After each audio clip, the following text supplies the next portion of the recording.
सर्दी खोकला इम्युनिटी वाढवणारी, शरीराला उष्णता देणारी, फक्त चवीलाच नाही तर आरोग्यासाठी खूप फायदेशीर अशी रेसिपी आपण आज बघणार आहोत. चला तर मग करूयात सुरुवात. 15 ते 20 लसणाच्या पाकळ्या, 3 हिरव्या मिरच्या आणि 2 इंच आल्याचा तुकडा हे सर्व आपण मिक्सरला जाडसर वाटप करून घेऊयात.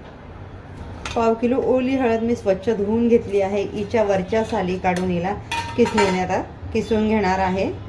जाडसर किसायचं आहे आपल्याला. साली निघाल्यानंतर आपली ओली हळद या पद्धतीने दिसते.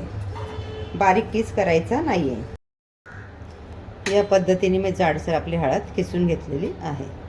गरम कढईमध्ये मी 2 ते 3 चमचे तूप घालून घेते आहे. तूप आपलं छान गरम झालेलं आहे. यामध्ये आपण घालून घेतोय आपली किसलेली हळद 250 ग्रॅम. हळद आपल्याला इथे तुपात छान फ्राय करून घ्यायचे. ज्या पद्धतीने आपण बिर्याणीसाठी बरिस्ता बनवतो ना कांद्याचा, कांदे तळून घेतो अगदी ब्राऊन रंग येईपर्यंत, कुरकुरीत होईपर्यंत, त्याच पद्धतीने आपल्याला इथे हळद फ्राय करून घ्यायची आहे. आणि ही रेसिपी बनवताना शक्यतो तुपाचाच वापर केला जातो. त्याची टेस्ट आणखी एनहान्स होते.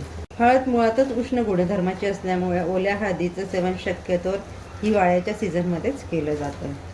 सर्दी खोकला व्हायरल इन्फेक्शनपासून आपलं संरक्षण करते. कफ पातळ करण्यास मदत करते. बसलेला आवाज लवकर बरा करते. गॅस अपचन पोटदुखीवर उपयुक्त आहे.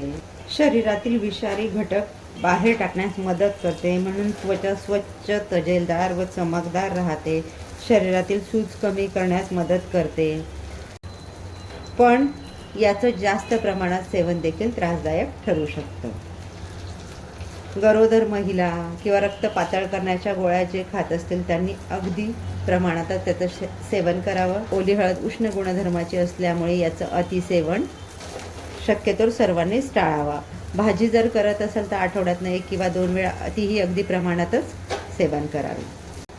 4 ते 5 मिनटं छान भाजी हळद फ्राय करून होत आलेली आहे. आता ह्या स्टेजला मी इथे घालून घेते 10 ते 12 काजू. आपल्याला हळदीबरोबरच तळून घ्यायचे आहे.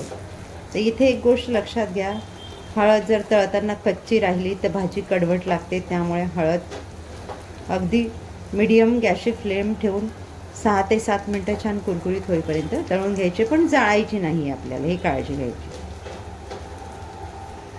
हळद आपली 6 ते 7 मिनटं छान तळून झालेली आहे. आपण कढईमध्ये घातली तेव्हा ती आकारमानाने जास्त होती, आता कमी झाली. तिचा रंगही बदललेला आहे. आता मी हिला कढईमधून एका प्लेटमध्ये काढून घेते. ज्या कढईमध्ये मी हळद तळून घेतली त्याच कढईमध्ये पुन्हा 2 चमचे तूप घालून घेतलं. त्यामध्ये घालते फोडणीसाठी अर्धा चमचा जिरं. ते घालतोय 2 मध्यम आकाराचे बारीक चिरलेले कांदे. कांदे आपले 2 ते 3 मिनटं छान तळून झाले. यामध्ये घालतोय आपण हिरवी मिरची अद्रक लसूणची पेस्ट.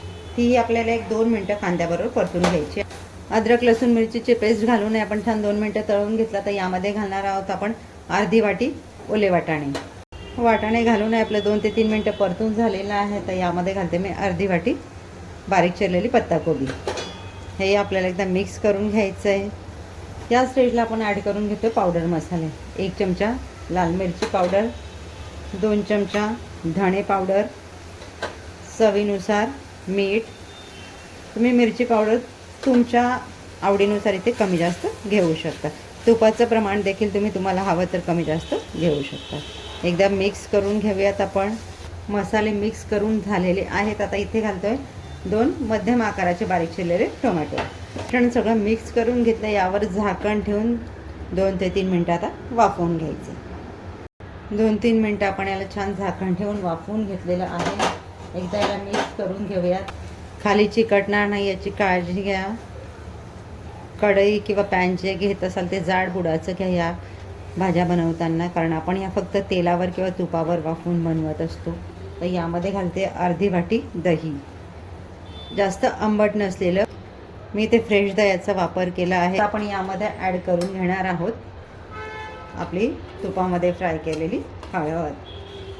पहिला मिक्स करून घेऊयात.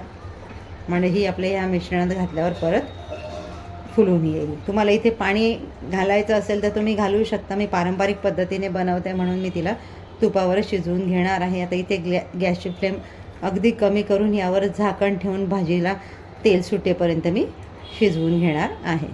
झाकण ठेवून घेऊया. 3-4 मिनटं छान हिला वाफवून घेऊयात. आता आपण आपली भाजी कशी तयार झालेली आहे. काय छान घमघमाट सुटलेला आहे.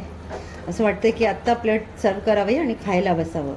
याच्याबरोबर बाजरीची भाकर, त्यावर तुपाची धार आणि जोडीला ओल्या हळदीची भाजी.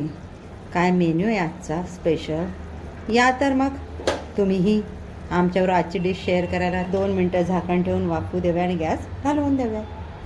तुम्हाला जर अशाच पारंपरिक नाविन्यपूर्ण रेसिपीज बघायला आवडत असतील तर अस्नाज किचनला लाईक शेअर सबस्क्राईब करायला विसरू नका. तयार आहे आपली इम्युनिटी वाढवणारी, शरीराला उष्णता देणारी, आरोग्यासाठी फायदेशीर अशी ओल्या हळदीची भाजी. भेटूयात अशाच एका छान रेसिपीसह पुढच्या व्हिडिओमध्ये. थँक्यू.